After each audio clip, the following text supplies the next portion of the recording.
Welcome to the AttackIQ Cloud Security Optimization Features video, where we're going to talk about all the features now available in the AttackIQ platform to leverage the content for AWS and Azure cloud testing now available in the platform.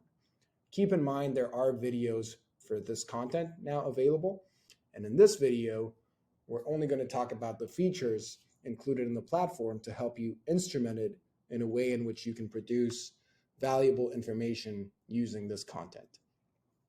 The features available are AttackIQ blueprints, AWS and Azure testbeds, global variables or global properties, Kibana dashboards, AttackIQ notebooks, and the AttackIQ hosted agent.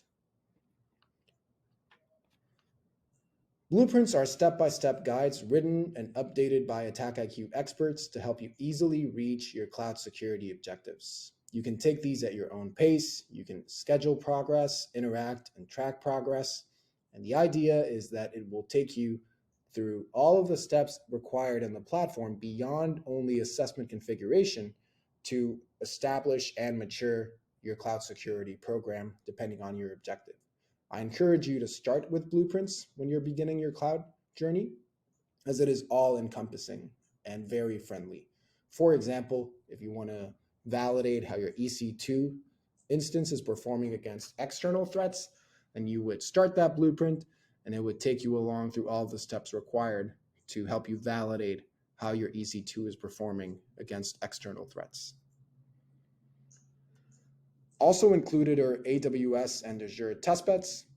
These leverage Terraform and CloudFormation scripts to help you easily generate a testbed for AWS and for Azure. As you can imagine, testing in production right away is complex and not ideal.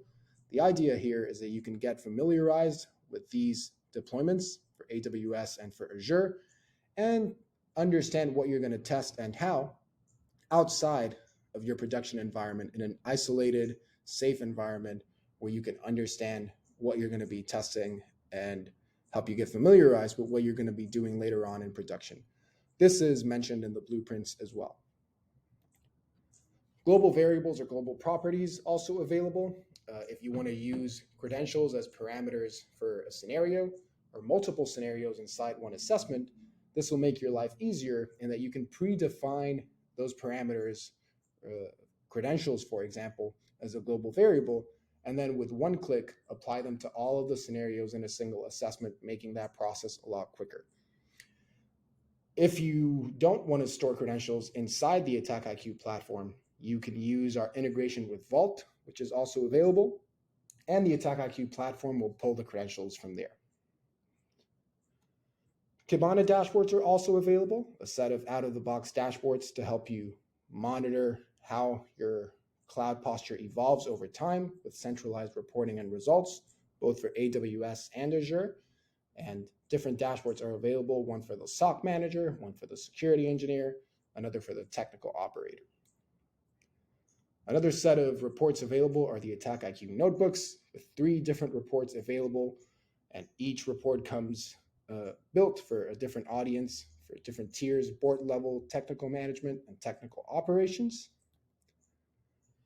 And finally, the AttackIQ hosted agent, which is required to leverage content marked external attacker. If you want to mimic the behavior of an external attacker for certain content, then you need the AttackIQ hosted agent, and you'll notice that it's enabled when you see that toggle turned on.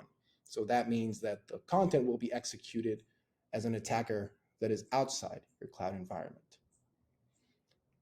Thanks for watching, and I hope you have a successful cloud testing journey.